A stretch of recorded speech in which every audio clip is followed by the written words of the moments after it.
muliakan hadirin sekalian, Bapak Ibu jamaah salat zuhur yang dirahmati Allah Subhanahu wa taala.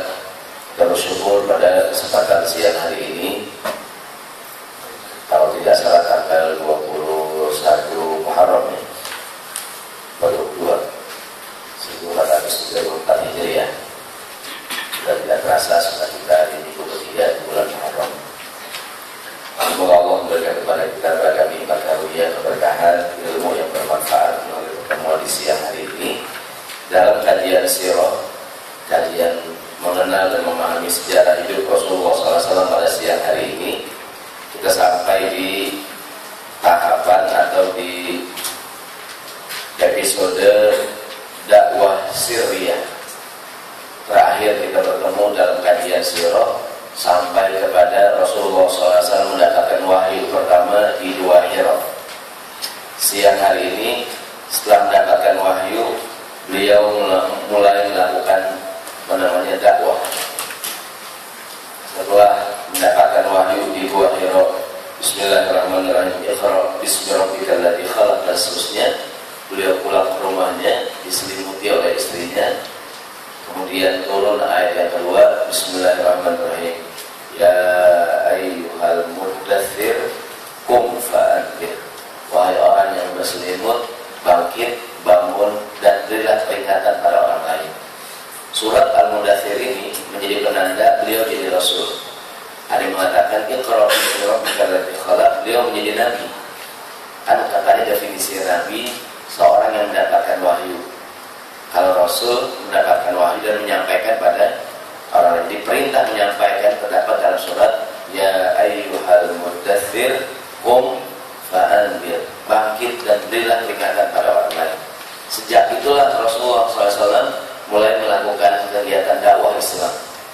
Dalam sejarah 3 tahun pertama disebut dengan istilah dakwah Syria, dakwah rahasia. Ini kalimat Syria lagi ngetren, Syria atau Syria. Ada dakwah Syria, ada dakwah Jahriyah. Ada nikah yang Jahriyah, dalam terang-terangan, ada nikah yang Syri, ngumpet-ngumpet. Dan kita bahas dikit lah, mulai nikah Syri yang lagi ngetren aja. Mohon maaf ya orang Garut tugas. Tidak dengan niat membicarakan aib yang menjadi pelajaran buat kita. Setiap peristiwa yang terjadi, pelajaran buat kita dan pelajaran buat istri kita kalau terkait dengan masalah rumah tangga.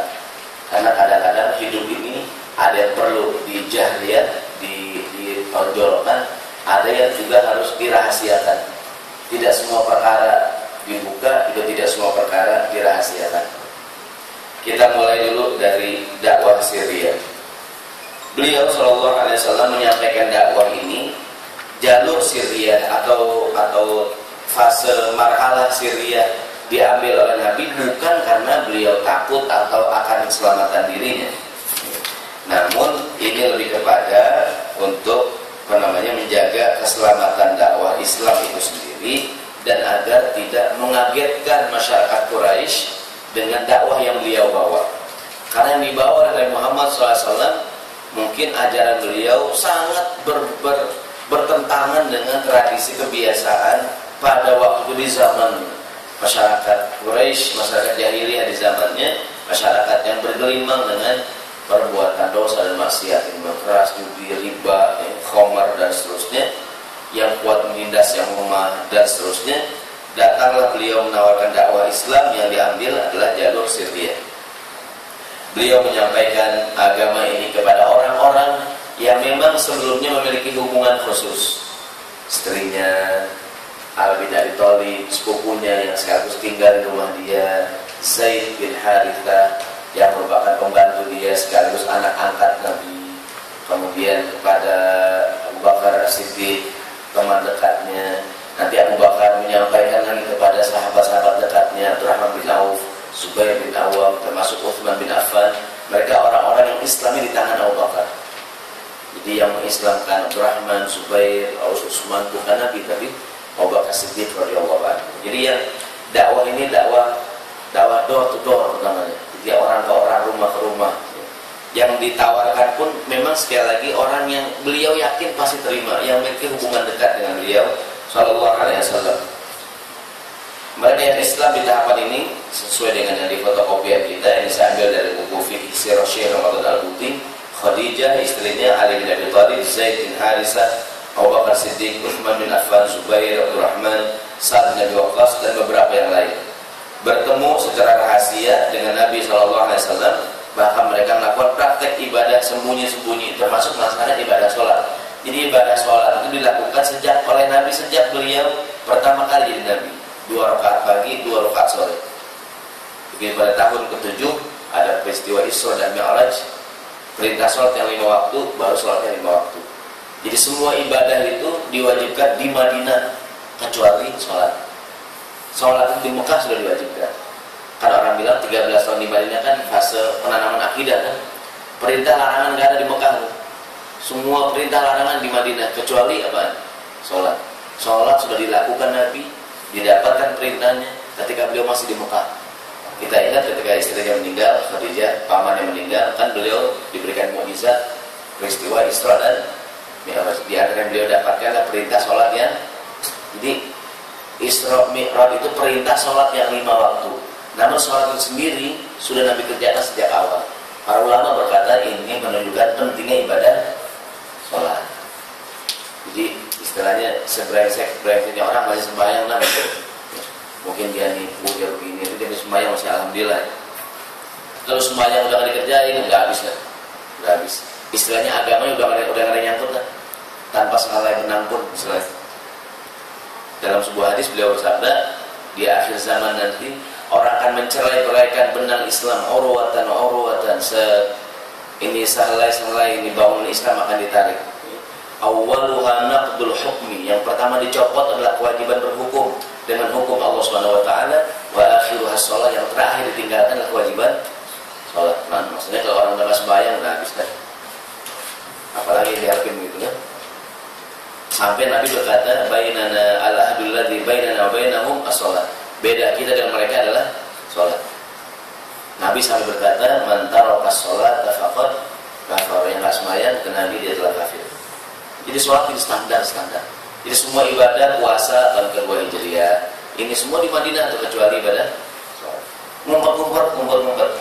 Termasuk nanti Abu Thalib sering melihat anaknya Ali sholat dengan Nabi. Bahkan Abu Thalib berkata kepada Ali, ikutin ajaran Muhammad. Jadi mengatakan Abu Thalib nyuruh anaknya Ali bin Abi Thalib, ya Ali mengikuti ajaran Nabi meskipun dia tidak ikut. Kemudian setelah sahabat berjumlah kira-kira 30 orang, Rasulullah menjadikan rumah salah seorang sahabat yang bernama Al-Arqam bin Abil Arqam sebagai tempat belajar dan berkumpul. Jadi sahabat Arqam ini, saya pernah dengar sebuah ceramah, rumahnya antara Ka'bah dengan Darun Nadwa. Jadi orang musyrik di Mekah itu, orang Quraisy punya tempat berkumpul, namanya Darun Nadwa. Kira-kira Darun Nadwa di sini dia ada Ka'bah. Rumahnya Arqam antara Darun Nadwa dengan Ka'bah. Jadi strateginya bersembunyi di tempat yang ramai. Karena kalau ngumpet di tempat yang sepi ketahuan. Jadi kan sebenarnya ceramah itu Rasulullah dan para sahabat kumpul di rumah sahabat Arqam bin Abil Arqam, karena Arqam ayahnya terkenal. Jadi ada riwayat ya, setelah mengatakan Rasulullah belajar di dalam, Arqam depan rumahnya. Ya, dia jagain orang lewat gitu kan. Padahal dalam Rasulullah sedang belajar bersama sahabat radhiyallahu anhu.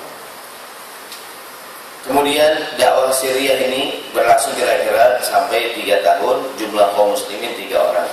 Kebanyakan mereka berasal dari kalangan menengah ke bawah. Kalangan menengah ke bawah, sekitar 40 orang. Namun juga perlu dicatat, di masa dakwah Syria ini, dakwah rahasia, meskipun jumlah sahabat baru 40 orang, namun mereka berasal dari wilayah yang berbeda-beda. Sudah ada Salman Al-Farisi dari Persia, sudah ada Suhaib Ar-Rumi dari Romawi, sudah ada Bilal Ibn Rabah dari Habasyah, dari Ethiopia, orang Afrika, dan orang Arab sendiri kan, orang Asia. Jadi sejak awal mula dakwah ini dakwah, ini Islam sudah memiliki sifat alamiah, universal. Jadi kalau orang bilang ini agama orang Arab, dari awal Islam yang masuk Islam bukan cuma orang Arab. Bahkan yang menolak dakwah Islam siapa? Orang Arab.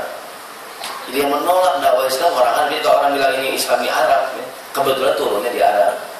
Ini apa namanya Islam, sehingga orang mengatakan Islam identik dengan Arab. Tapi Arab juga tidak identik dengan Islam. Jadi nggak mesti Islam itu Arab, nggak mesti Arab itu Islam. Sebagian orang ngasih nama anaknya supaya Islamnya pakai bahasa Arab. Walaupun artinya nggak benar juga namanya. Katanya buka Quran, kalimat pertama itu nama anak. Iya kalau pas warga, kalau pas Jahannam khalidina fiha, nama anaknya Jahannam. Di Quran ada Ustaz nama anak saya. Cuman kalimatnya nggak bagus gitu kan. Jadi nama anak nggak mesti bahasa Arab. Boleh bahasa Indonesia, ini artinya baik. Namanya siapa nih? Namanya Ayu. Bahasa Arabnya Jamilah. Bahasa Sundanya Gelis.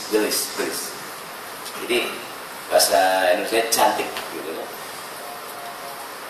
Jamil ya, bahasa Indonesianya Cecep, Asep. Jadi nggak mesti, karena di kita identik kalau Islam tuh harus Arab ya, nggak mesti. Ya, kebetulan turunnya ya. Kita kembali ke hari raya Muhammad. Jadi agamanya sejak awal sudah universal. Bahkan ayat yang sering kita ingat dan sudah di luar kepala, wa ma arsalnaka illa rahmatan lil alamin. Engkau menjadi rahmat buat alam semesta. Ini ayat sudah sangat populer, sudah di luar kepala. Ayat sudah hilang kemana-mana. Kurangnya tuh. Kita kembali hadirin raya ini kisahnya, ini ceritanya bahwa namanya disebutkan istilah dakwah Syria. Jadi ada istilah Syria, ada istilah Jahriyah. Sholat zuhur, sholat asar, namanya sholat Syria. Sholat maghrib, sholat isya, sholat subuh, dan sholat Jahriyah. Meskipun kita sholat isya sendirian, sunnahnya Jahriyah. Kita sholat isya sendirian nih, sunnahnya pakai suara. Bismillahirrahmanirrahim, alhamdulillahirabbil alamin. Meskipun kita sendirian, ya kan sendirian tak? Ya sembahyang isya itu Jahriyah. Di rumah kan, kalau isya mungkin kita di rumah sembahyang isya sendirian. Waladhdallin, kita amin. Waladhdallin, amin. Bisa tergabung ya. Di rumah gampang nanti kan. Jadi zuhur itu sunnahnya Syria. Boleh nggak zuhur Jahriyah? Mungkin orang lupa. Ada nggak imam lupa? Imam baca Bismillahirrahmanirrahim. Kita bilangin Subhanallah, imam lupa. Ya kan? Imam baca Fatihah siang-siang main johor. Sah nggak tuh? Sah. Cuman tuh imam mukhalaf atau sunnah, bertentangan dengan sunnah Nabi. Kita sembahyang subuh sendirian, sunnahnya Jahriyah kan subuh. Meskipun sendirian, kebanyakan kita sholat sendirian, nggak ada suaranya kan, bagusnya pakai suara. Karena memang sholat Jahriyah. Rakaat 1-2 kalau isya, 1-2-nya Jahriyah, 3-4-nya Syria. Kita kembali. Mungkin ada kepentingan, kita sholat zuhur di rumah, ada tamu, Assalamualaikum, gitu kan? Kita lagi sembahyang nih kan, Allahu Akbar, Assalamualaikum, Bismillahirrahmanirrahim, Assalamualaikum, yang tamunya buka dulu ya kan, Assalamualaikum, gitu. Kalau ada keperluan, artinya yang kita lakukan tidak salah, tapi mukhalafatus sunnah, hanya bertentangan dengan sunnah. Sunnahnya kalau zuhur itu Syria. Jadi dakwah ada yang Jahriyah, ada yang Syria. Ada yang terang-terangan, ada yang terbuka. Aslinya dakwah adalah Jahriyah. Aslinya dakwah adalah terang-terangan. Cuman kenapa Nabi mengambil Syria? Karena kepentingan, karena strategi. Jadi aslinya orang belajar itu terbuka. Aslinya dakwah itu terbuka, jangan ngumpet-ngumpet. Cuman karena kondisi, ada nggak orang dakwah ngumpet-ngumpet? Ada. Ini pelajaran dari hadis dari cerita yang kita baca tadi. Pelajarannya adalah Muhammad SAW. Pelajaran pertama, melakukan dakwah secara rahasia bukan karena takut akan keselamatan dirinya, tapi lebih karena menjaga keselamatan dakwah Islam. Dakwah rahasia ini juga menjadi pelajaran bagi para dai dalam menyebarkan agama Islam di masyarakatnya. Jadi para dai boleh berijtihad, apakah ketika dia berdakwah Syria atau Jahriyah? Lihat dari kondisi.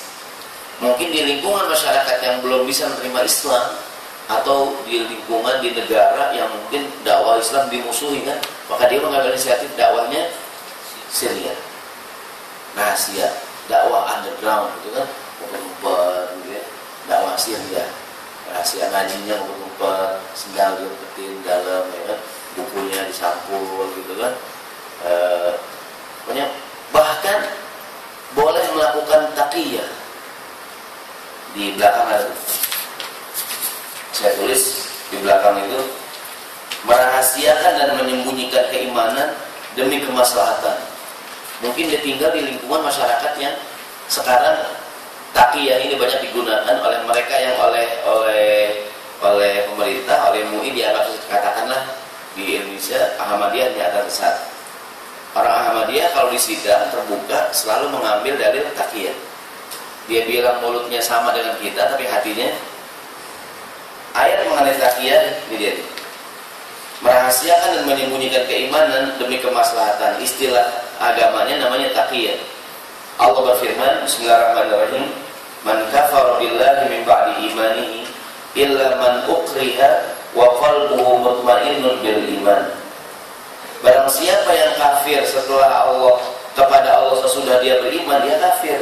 Dia mendapatkan kemurkaan Allah, illa kecuali man ukriha, orang yang dipaksa kafir, wa qalbuhu mutmainnun bil iman, tapi hatinya tetap beriman. Ini ayat turun terkait dengan cerita seorang sahabat yang bernama Ammar bin Yasir.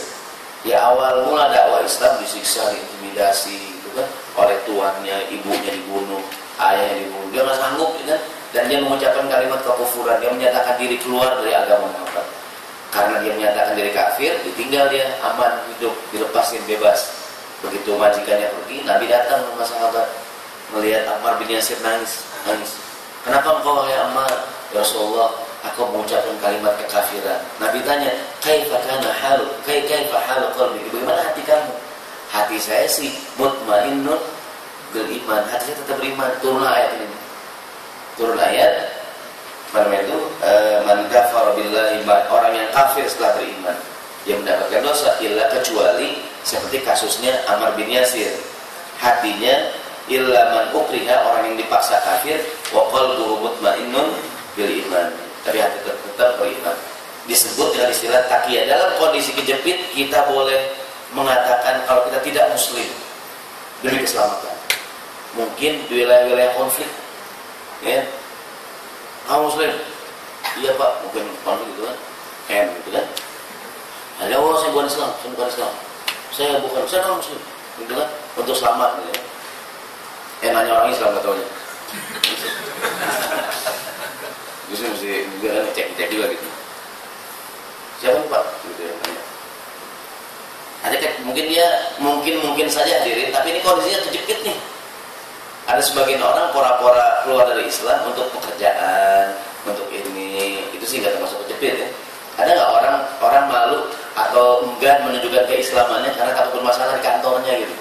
Karena kalau Islam banget, jadi ada nggak gitu? Saya di kantor lain bukan, kalau sini nggak ada masalah ya. Di luar negeri, mungkin dia ada gitu tuh, atau bahkan dia mengaku tidak beriman, bukan Islam. Kalau kepepet namanya taqiyah. Ini yang sering kalau katanya banyak orang-orang yang katakan memiliki keyakinan yang beda dengan Islam yang kebanyakan, ketika di sidang melakukan taqiyah. Katanya Ahmadiyah atau Islam Jamaah atau kelompok Syiah. Setelah kalau ditanya bertaqiyah, artinya mulutnya kita Islam sama kalian semua. Cuma begitu pulang ke gurunya, balik lagi taqiyah. Dan kembali yang depan, jadi yang dilakukan oleh Nabi SAW itu berdasarkan kondisi pada waktu itu. Jadi maksudnya gini, sirriyah atau jahriyah bukan marhalah gitu, bukan mesti kita berdakwah nih Pak 3 tahun pertama sirriyah dulu, habis itu jahriyah, bukan. Jadi sirriyah atau jahriyah itu kondisional, bisa jadi awalnya jahriyah kemudian sirriyah. Jadi berdamai atau berperang kalau dalam konflik ya, itu bukan periode masa gitu, itu pilihan. Bukan pertama kita berjuang pakai senjata dulu, habis bulan baru kita damai, bukan. Jadi para pemimpin boleh berijtihad apakah mengambil siasat berdamai atau berperang dalam sebuah konflik, itu tergantung pemimpin gitu, tergantung pimpinan. Jadi berdamai atau berperang merupakan sebuah strategi. Sama sirriyah atau jahriyah merupakan bukan periode masa, sebagaimana Makkiyah dengan Madaniyah bukan periode masa yang harus kita. Ada orang teman kita Islam nggak sembahyang sekarang. Kok nggak sembahyang Pak? Saya masih periode Makkah Ustaz. Saya Islam nih 10-13 tahun dulu, baru saya habis itu sembahyang habis 13 tahun. Mana Pak? Kata guru saya masih periode makian. Ya, kita kalau udah 13 tahun saya ngaji baru saya sembahyang. Saya pengen ngajarin, ada yang begitu. Ada juga ada zaman sekarang. Islam model-model sekarang. Orang lebaran aja beda-beda, ada Senin, Selasa, Rabu gitu kan. Lebaran banyak sekarang. Kita kembali, jadi berdamai atau berperang Syria atau Jahriyah gitu. Makiyah atau Madaniyah itu bukan periode yang harus kita lalui gitu. Nabi ketika memilih Syria karena alasan kondisi gitu ya. Nanti ketika waktu Jahriyah beliau Jahriyah. Kemudian hadirin rahmati Allah Subhanahu wa taala, yang kedua, sejarah mencatat bahwa mereka yang Islam di awal fase ini kebanyakan adalah orang-orang yang lemah. Saya baca dalam buku Fikih Sirah, kenapa demikian? Jawabannya adalah inilah sifat alamiah dakwah gitu. Maksudnya sifat alaminya dakwah memang demikian. Bukan Nabi Muhammad, nabi-nabi terdahulu juga pengikut awalnya adalah pengikut orang-orang menengah ke bawah. Orang bilang begini kan, dakwah itu kan berubah. Dakwah itu kan berubah, dakwah itu perubahan. Yang susah berubah biasanya orang yang mapan. Betul nggak? Orang kalau udah mapan, udah PW, udah susah berubah. Ternyender, masa angin begitu ya. Pak geser Pak, enak begini, bisa ya. Jadi orang umumnya yang susah berubah itu kalangan elit ya, menengah ke atas. Karena secara ekonomi orang bilang katanya kenapa tahun 98 reformasi di Indonesia sukses, karena orang lapar banyak. Kenapa di Malaysia di tahun yang sama, Malaysia 99 ada reformasi gagal. Tapi di Malaysia kebanyakan waktu itu orang sudah makmur, orang malas berubah. Udah gitu menang lagi 2-0 kan, jadi gitu ya. Kalau orang mapan tuh nggak berubah ya, nggak ada hubungan sama PSSI. Kita kembali adalah yang ngomong. Jadi orang kalau apa namanya, ya oleh karenanya begitu dakwah Islam selalu yang mengikuti para nabi kelompok menengah ke bawah, orang bawahan. Ditambah dakwah itu sendiri membawa misi mengajarkan apa namanya, keadilan, kesetaraan. Contohnya nih ayat terkait dengan dakwah Nabi siapa nih? Nabi Nuh alaihissalam. Nabi Nuh, Allah berfirman, faqala al-mala'ul ladzina kafaru min qaum, berkatalah para tokoh atau elit-elit di zaman Nabi Nuh alaihissalam, wahai Nuh, ma naraka illa basyaran mithlana, kau kan manusia biasa seperti kami. Wa ma naraka taba'aka illa alladzina hum aradhiluna, dan kami melihat pengikut engkau semuanya orang-orang lemah semua Nuh. Wa ma nara lakum alaina min fadlin, kau tidak punya kelebihan atas kami. Bal nadunnukum kadzibin, bahkan kami beranggapan kau bohong. Intinya pengikut Nabi Nuh juga orang menengah bawah. Kaumnya Nabi Musa, Allah berfirman, wa awrathnal qaumal ladzina kanu yustad'afuna masyariqal ardi wa magharibaha allati barakna fiha, dan kami warisi bumi ini buat kaum yang ditindas di muka bumi. Bani Israel di Mesir ditindas. Mereka pengikut Nabi Musa alaihissalam, orang-orang yang mustad'afin, orang-orang yang lemah. Berikutnya umatnya Nabi Soleh, kaum Samud. Umumnya mereka menolak. Yang mengikuti Nabi Soleh sekali lagi orang-orang yang lemah. Qala al-mala'ul ladzina istakbaru min qaumihi lil ladzina istud'ifu, berkata orang yang menengah ke atas, orang elit kepada orang dengan sombong kepada orang-orang yang lemah, liman amana minhum, yang beriman kepada Soleh. Kata mereka, ata'lamuna anna solihan mursalun min rabbikum, kamu tahu kalau Soleh itu utusan Tuhan? Kalau jawab nih pengikut Soleh, inna bima ursila bihi mu'min, kami beriman kepada Nabi Soleh. Qala alladziina istakbaru, yang sombong berkata, yang orang elit, inna billadzi amantum bihi kafirun, kami sih enggak beriman dengan apa yang kalian imani. Intinya semua nabi cuma pengikutnya orang menengah ke bawah. Jadi inilah karena mungkin pelajaran juga buat kita. Orang bilang yang paling apa ya, bahwa perubahan jadi perubahan itu ya di kalangan itulah gitu, perubahan. Nanti kalau dakwah Islam diikuti oleh mereka yang dari menengah ke bawah waktu itu, itulah sifat alami dakwah Islam. Artinya memang ini agama membawa ajaran persamaan, keadilan dan seterusnya. Islam adalah agama yang menolak penindasan orang kuat atas yang lemah. Hal ini tentu menarik perhatian orang-orang yang lemah dan mendapatkan penolakan dari mereka yang kuat dan berlaku zalim. Hadirin rahimakumullah, ini sekilas mengenai dakwah jahriyah dan pelajaran yang kita ambil. Sekarang kita masuk mengenai bahwa sifat dakwah Syriah, bahwa sifat Syriah ini tadi kan Nabi Muhammad mengajarkan sirriyah, akhlak sirriyah kepada para sahabat di awal mula dakwah Islam, dan nanti ini menjadi akhlak seorang muslim.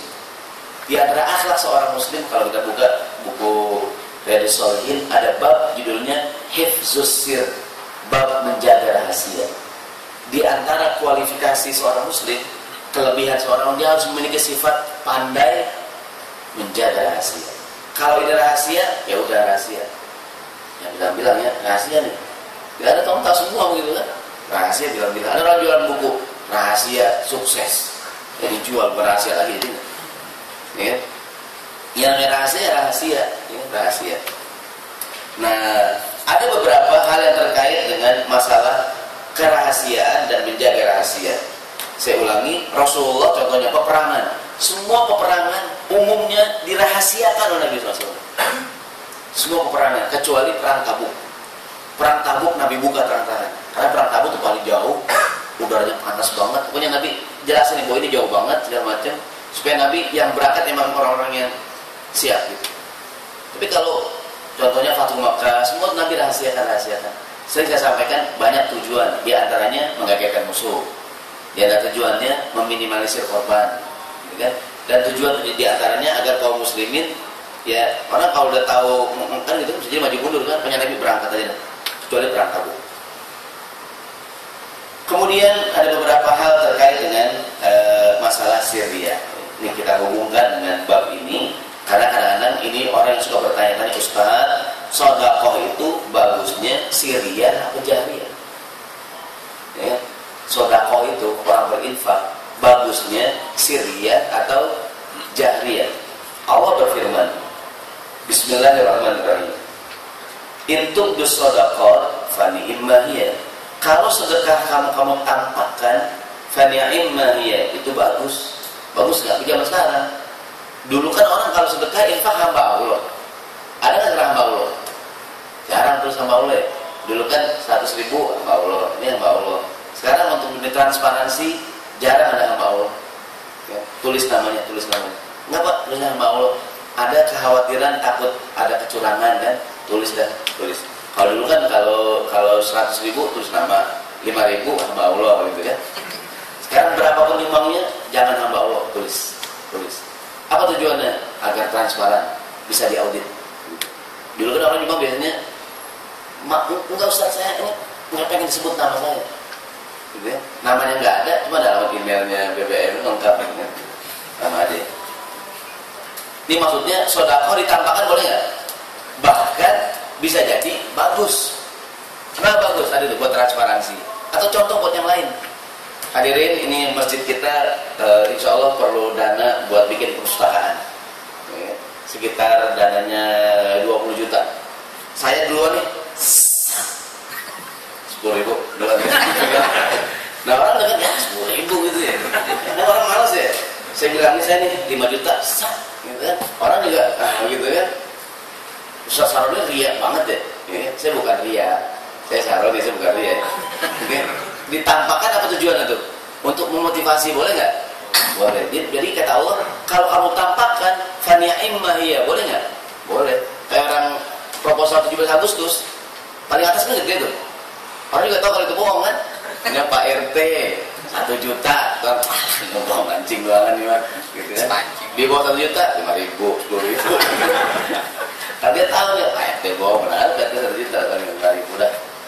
Kan gitu kalau panitia kan gitu, kalau pengalaman kan, yang paling atas gedean kan, supaya yang bawah gak enak sedikit ya. Tapi orang juga udah belajar kan, karena yang diminta sumbangan juga mantan panitia semua gitu kan, tahu dia.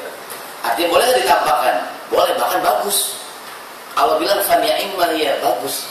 Tapi kata Allah, wa in tukhfuha, tapi kalau kamu sembunyikan, wa tu'tuhal fuqara, diam-diam kamu berikan pada orang fakir, fahuwa khairul lakum, itu lebih baik. Ditambahkan boleh nggak? Boleh. Disembunyikan, ya baik gitu. Artinya dua-duanya bagus. Ya. Namun tadi ditambahkan juga fani'im ya bagus-bagus saja. Kalau mungkin ada kepentingan kayak zaman sekarang. Zaman sekarang yang saya tahu di lembaga-lembaga zakat segala macam ya, setuju jangan hamba Allah terus nama supaya transparansi. Kan juga zaman sekarang ya, namanya banyak ada nggak mungkin nggak dia curang tuh demi hamba Allah kan dia 50 tulis 5.000 nolnya namanya nggak ada namanya kan. Zaman sekarang kotak amal dia hilang sekarang kotak amal digembok hilang zaman sekarang. Istri dia hilang zaman sekarang istri suami kerja kalau istrinya hilang di orang zaman sekarang ya.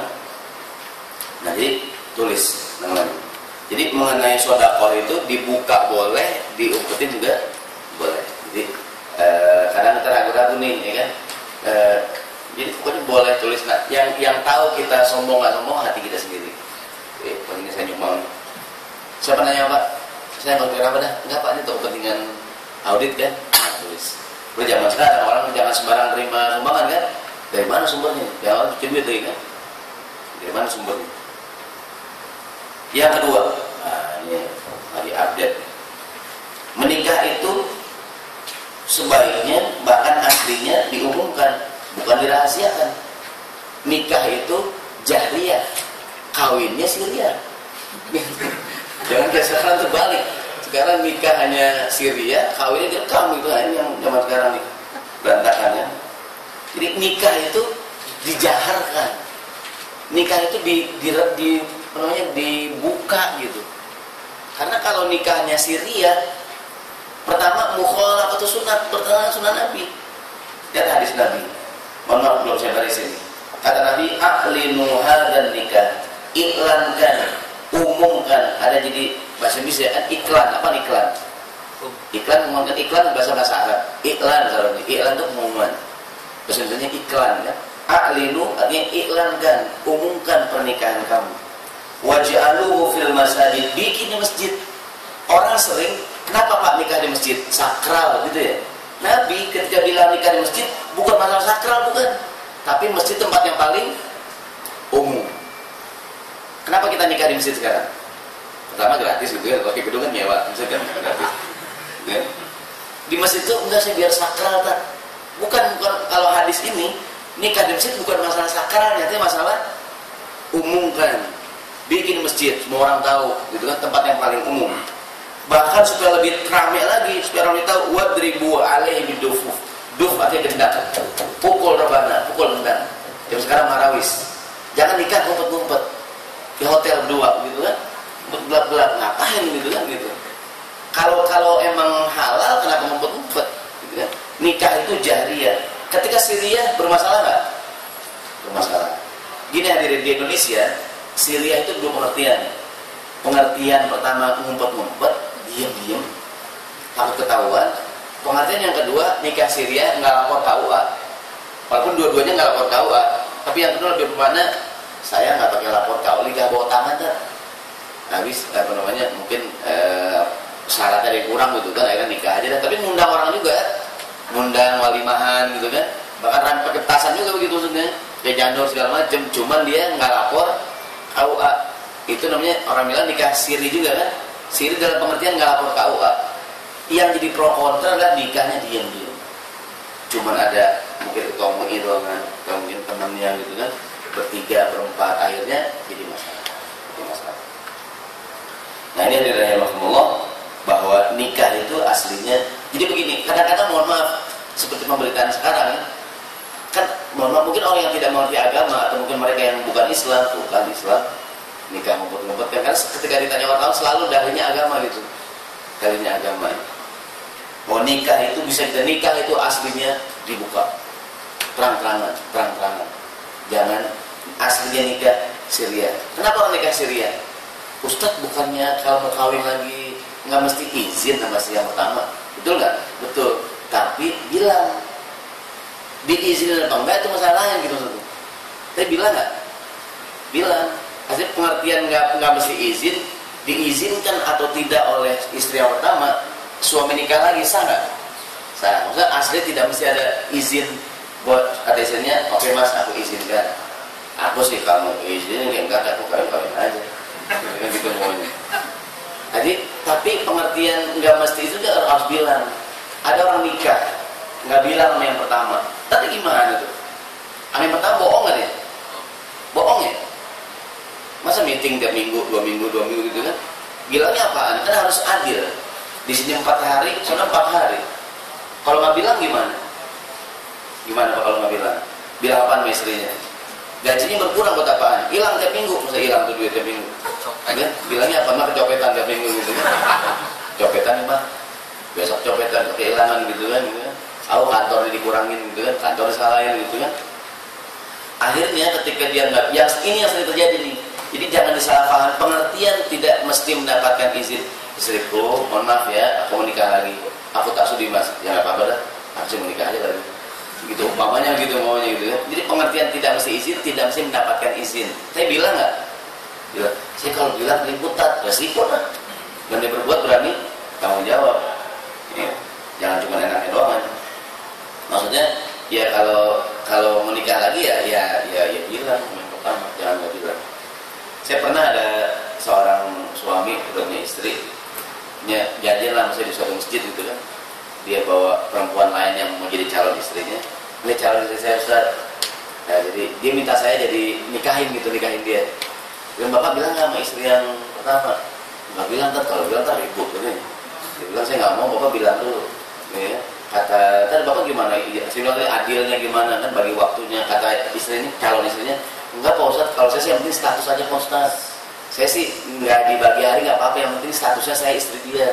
Artinya saya sih nggak apa-apa dia tidur di istri yang pertama, belum jadi. Coba kalau udah jadi, kan orang berubah pikiran gitu kan. Saya sih bosan nggak dinafkahin nggak apa-apa, yang penting status saya jelas bahwa saya istrinya dia. Saya bilang ibu ngomong begini karena belum jadi. Orang kalau jadi kita ya, belum jadi ya.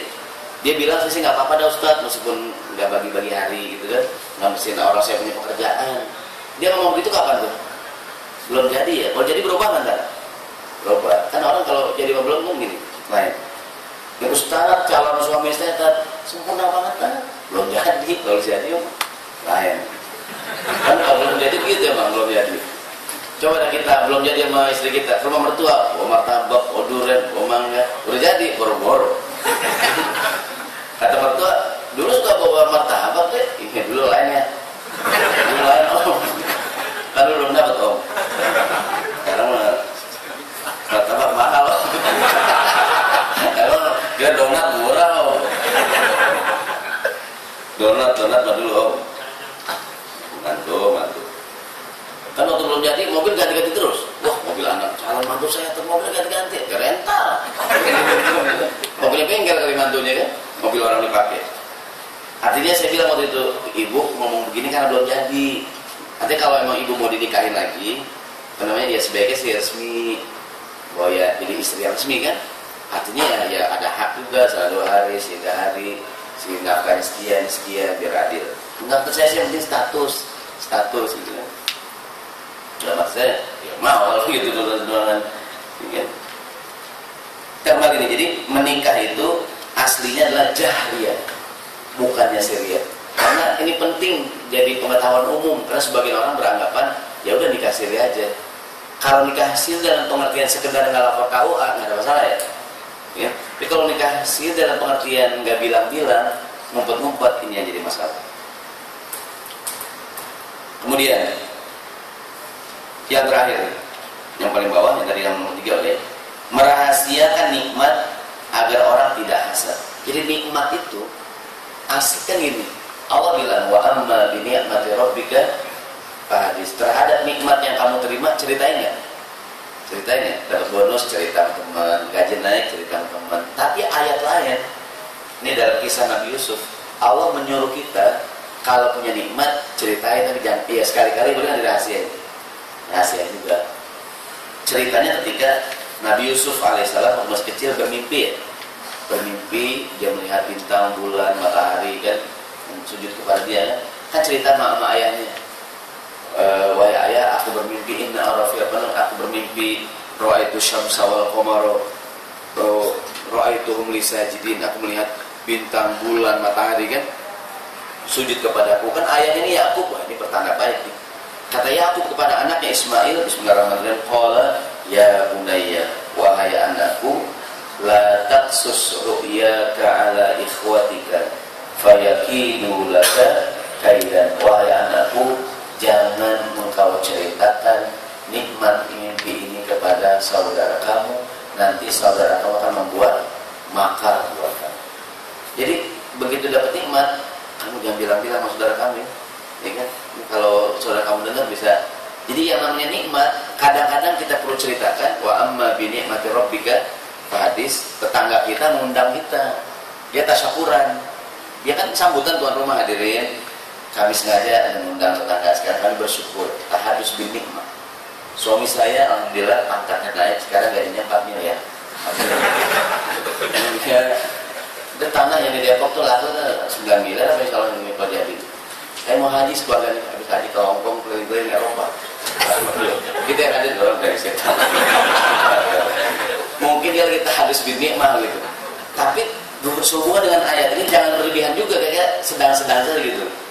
Orang sambutan tuan rumah tasyakuran, kita kan pasti gitu kan, anak kami yang nomor 2, kan? Anak kami yang itu kan, anak kami ini yang paling bontot, yang SD alhamdulillah naik. Udah 4 tahun naik-naik hari ini. Gurunya baik hati, kita juga dia. Gitu kan? Kita bilang ya Allah nih orang apa aja diceritain ya. Satu sisi Allah bilang wa amma bi ni'mati rabbika, ceritain kan, dapat ceritain motivasi buat orang lain. Tapi sisi lain kata Nabi Yakub kepada anaknya Ismail, namanya Yusuf, la susu ya, jangan kamu ceritakan nikmat ini kepada saudara kamu. Fayakidu laka kaidan. Sama kita kalau nikmat juga kadang-kadang perlu, kadang-kadang lihat kondisional. Kalau nikmat kira-kira nggak bagi, cuma ceritakan jangan dah.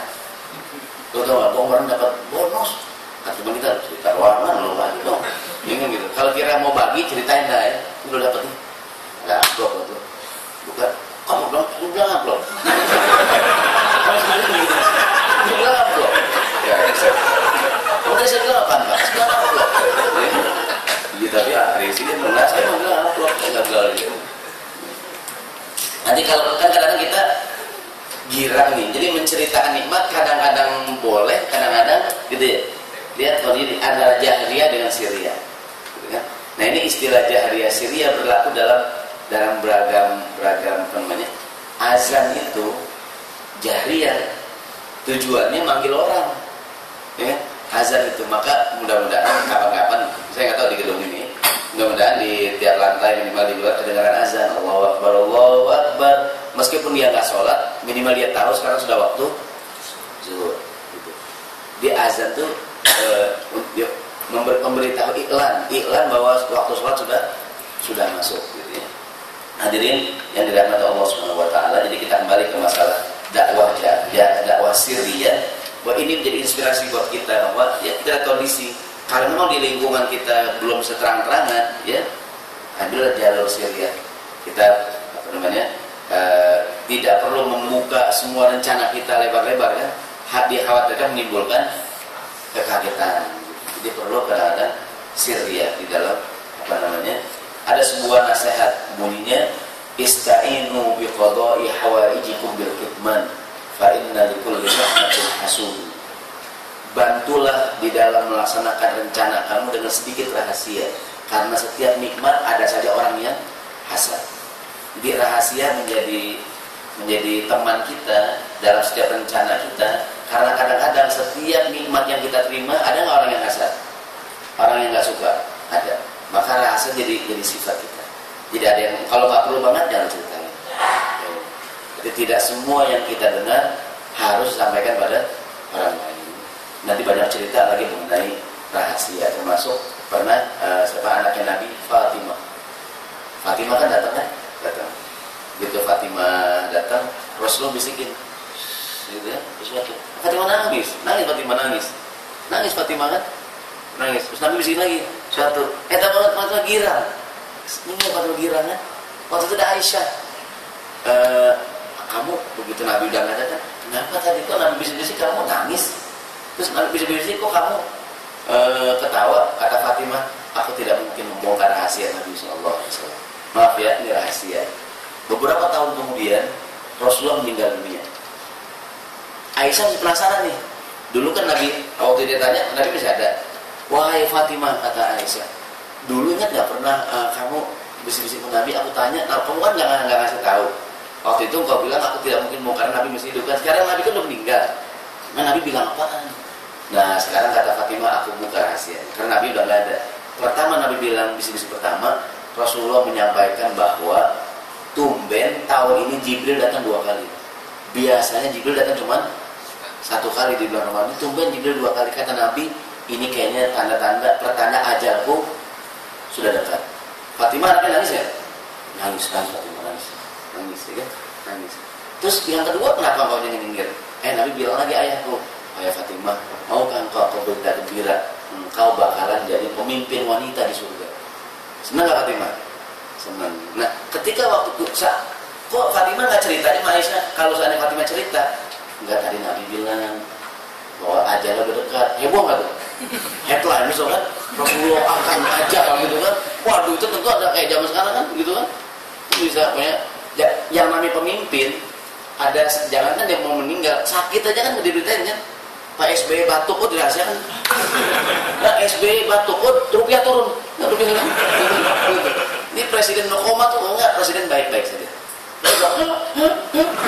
Enggak diberitain karena pemimpin tuh enggak boleh ngomong sembarangan tuh. Gitu ya, jubir ya. Jadi kadang-kadang dia diberitakan sehat-sehat saja. Kalau diberitakan dia bermasalah, goncangan negara tuh. Wah, siapa yang bakalan jadi pengganti gitu kan? Apakah Mahfud MD atau Dahlan Iskan gitu, segala gitu kan? Langsung apa Roma Irama gitu kan? Banyak calon gitu kan? Ini penggemar soneta bergembira, alhamdulillah. Girang banget penggemar soneta ya. Alhamdulillah. Ada kreatif loh sekarang ya. Artinya itu rahasia ketika Fatimah. Coba kalau Fatimah bilang sama Aisyah, Aisyah juga kan, wah ini Aisyah Fatimah diam ini. Maaf, ini rahasia aku dengan ayahku Rasulullah SAW. Begitu Nabi meninggal baru Fatimah cerita. Ketika Fatimah cerita udah nggak goncang ya, karena Nabi udah meninggal. Ya kira mudah-mudahan juga ini sifat sirriyah jadi sifat kita. Jadi kalau emang rahasia ya rahasia gitu. Wallahu a'lam bishawab. Insyaallah kita akan bertemu lagi dengan fase dakwah jahriyah. Ya di bulan yang akan datang insyaallah panjang umur sehat walafiat. Allah Subhanahu wa taala kami kepada kita dan keluarga kita, amin ya rabbal alamin. Sekian, mohon maaf kalau ada kata-kata yang kurang baik. Subhanallahumma wa bihamdika asyhadu an la ilaha illa anta astaghfiruka wa atubu ilaik. Assalamualaikum warahmatullahi wabarakatuh.